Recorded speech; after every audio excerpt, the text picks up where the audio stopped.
साहिबा अपना एक्टिंग से ऑल्सो एक्टिंग से छोड़ के आप एंकरिंग में चली गई और उसके बाद 15 साल जिंदगी के आपने एंकरिंग में गुजार दिए। एक आधी दफा इत्तेफाक भी हुआ मेरा आपसे, आपके साथ एक प्रोजेक्ट हमने किया इकट्ठे और मैं ये सोच रहा था कि आप इसको जारी और सारी रखेंगी एक्टिंग को, but you didn't. Why, what was the reason? पहले जो प्रोजेक्ट हिट हुआ तो उसके फौरन बाद शादी हो गई, तो शादी के बाद आपको मालूम है फिर आपको पहली तरजीह होती है अपने सेटलमेंट और उन तमाम चीज़ों में। तो जो ऑफर्स थी फौरी तौर पे एक मेगा प्रोजेक्ट के हिट होने के बाद वो मैंने नहीं अवेल की फॉर द सेक ऑफ कि मेरा घर जो है वो डिस्टर्ब ना हो।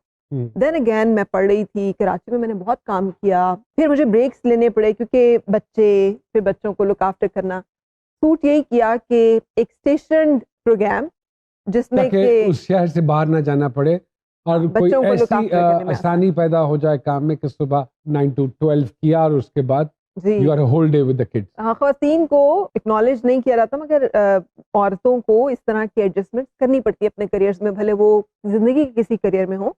उन्हें बच्चों को और फैमिली को अपने करियर के साथ एडजस्ट करने में बाज़-औक़ात करियर की, बाज़-औक़ात फैमिली की, बहुत सारी चीज़ों में कुर्बानियाँ देनी पड़ती हैं हकीकी जिंदगी में। हाँ, हकीकी जिंदगी में। हाँ।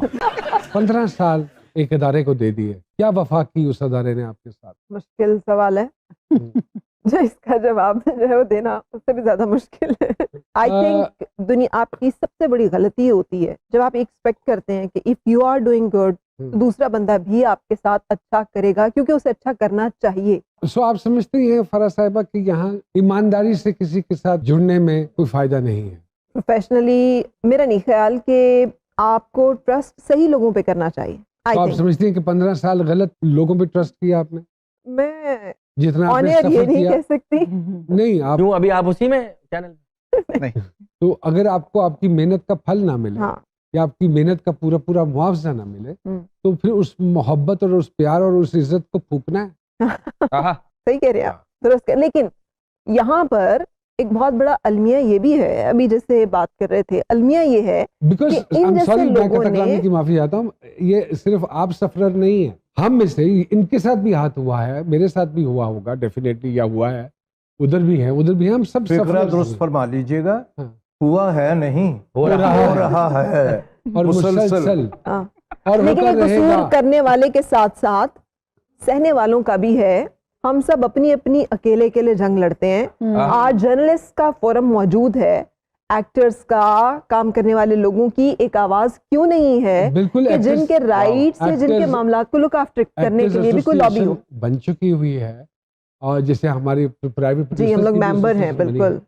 कुछ बहुत सारी चीजें, कुछ पता है वही वाली बात है, एक जिसको मिल रहा है और वो क्यों बोलेगा उसके लिए जिसको नहीं मिल रहा। एग्जैक्टली हाँ, हमारे मुल्क में एंटरटेनमेंट को आज तक इंडस्ट्री नहीं माना गया। एंटरटेनमेंट को या इससे जुड़े हुए लोगों को आप समझते ही नहीं कि वो कंट्रीब्यूट कर रहे हैं in terms of taxes, in terms of मुआशरे में एक अच्छा लोगों का एंटरटेनमेंट या तफरीह फराहम करने में। आप उन्हें कदर की निगाह से ही नहीं देखते। आपको प्रिविलेजेस क्या दिए हैं? क्या आपको भी कोई मराहत टैक्स में हासिल है?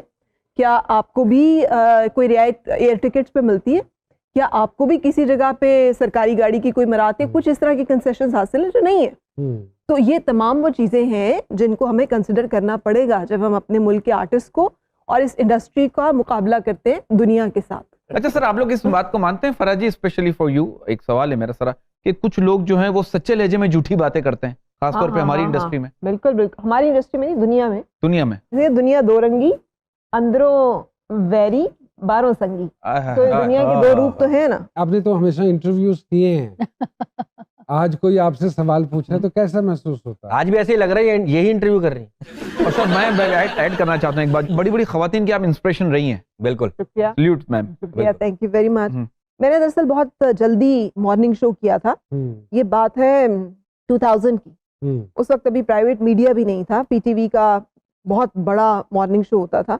तो मैंने वहां से 20 साल पहले, जी 20 साल पहले, तो मैंने वहां उस जमाने में मॉर्निंग शोज थे। जी मुस्तनसर हुसैन तारड़ साहब का, और तारड़ साहब के जाने के बाद फिर जिन लोगों ने उसमें किया था उनमें मैं भी शामिल थी, क्योंकि मैंने भी बहुत अर्ली शुरू कर लिया था। तो इससे फिर बहुत सारे लोग जो सवाल, मॉर्निंग शो करना मुश्किल चीज नहीं है और फिर वैरायटी भी उसमें लेके आनी, बहुत मुश्किल, ये आसान है जो आप कर रहे हैं, ये आसान है।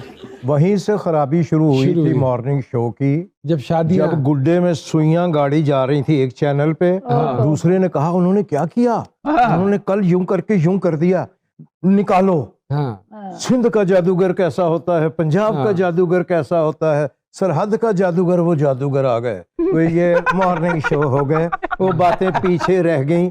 ये मॉर्निंग शो बने थे उन खवातीन के लिए जो घरों में होती थी, मर्द कामों पे चले जाते थे, ये एंटरटेनमेंट उनकी थी और कुछ सीखे उससे। जहां से ये चले थे। हमारे यहाँ तो आधा तीतर आधा बटेर। अच्छा, वैसे ये भी अशरफ साहब, ये भी जब मॉर्निंग शो हम लोग करते थे वो इंक्लूसिव होता था। उसमें हम तखसीस नहीं करते थे कि इसको सिर्फ औरत देखेगी, मर्द जो है वो इस वक्त टीवी बंद करके निकल जाए, तो वो मॉर्निंग शो होता था। ये जब से हमने तखसीस करना शुरू की ना कि ये खवातीन, और खवातीन में भी ये 27 साल से कम उम्र की खातून, वो भी एक ऐसी खातून जो कि घर में बैठी हुई है और जिसका जिंदगी में कोई और एम एम्बिशन नहीं है सिवाय हसरतों के एंड इन चीजों के। ये जो मार्केटियर ने जब हमें नैरो डाउन किया और बजाय इंटेलेक्चुअल के गाइड करने के कि मुआशरे को किस चीज की जरूरत है, मार्केटियर ने बताया कि ये बिकेगा, तो बिकता तो फिर बहुत सारा कुछ। वो फिर मॉर्निंग शोज में आप एजुकेट नहीं कर रहे किसी, नहीं, आप पूरी इंडस्ट्री में किसी चीज जगह पे जबकि मॉर्निंग शो में आप एजुकेट कर सकते थे लोगों को। स्क्रिप्ट की कमी रही। क्या प्रोग्राम है आज शाम खाने का? इस प्रोग्राम के बाद चले हम। अच्छा, पर साहब क्या प्रोग्राम है आगे, क्या सोचा है जिंदगी के हवाले से? मॉर्निंग शो दोबारा किसी के साथ कंटिन्यू करना है या एक्टिंग में एक दफा फिर ट्राई जरूर मारनी होगी, क्योंकि अब तो माशाल्लाह बच्चे बड़े हो गए हैं और इंडिपेंडेंट होते जा रहे हैं वक्त के साथ साथ, तो क्या सोचा है? एग्जैक्टली लिबरेट हो गई हूँ मैं उन पाबंदियों से जो मेरी जिम्मेदारियां थी, तो मैं डेफिनेटली सोच रही हूँ एक्टिंग के लिए मॉर्निंग शो का वही जो आप लोग डिस्कस कर रहे हैं मिजाज का अगर कोई चीज मिलेगी तो वो किसी भी चैनल पे हो, किसी भी जगह पर हो, मैं वो डेफिनेटली करूंगी, क्योंकि मैंने हमेशा कोशिश की है कि मैं वो काम करूं जिसमें मेरा कंफर्ट लेवल हो। एक साहब थे जो आपकी आवाज बना के सेलिब्रिटीज को फोन किया करते थे। जी, अभी भी हैं। अभी भी हैं साहब? कैसे पकड़ा उन्हें आपने? मुझे एक दिन कॉल आई, मैं नाम नहीं लूंगी, एक पाकिस्तान की बड़ी सेलिब्रिटी, और मैं किचन में खाना बना रही थी और उसने मुझे कहा कि फरा खैरियत से हो? मैंने कहा हाँ बिल्कुल ठीक हूँ, शो के हवाले से मुलाकात तो अक्सर रहती थी। तो तुम्हारा नंबर क्यों बंद है? मैंने कहा मेरा नंबर तो ऑन है ना, तो बात तो हो रही है। तो उसने कहा नहीं, जिस नंबर पे हमारी बात होती है। मैंने कहा वो कौन सा नंबर है? कहा नहीं, कोई पास खड़ा है। मैंने कहा कोई भी नहीं है।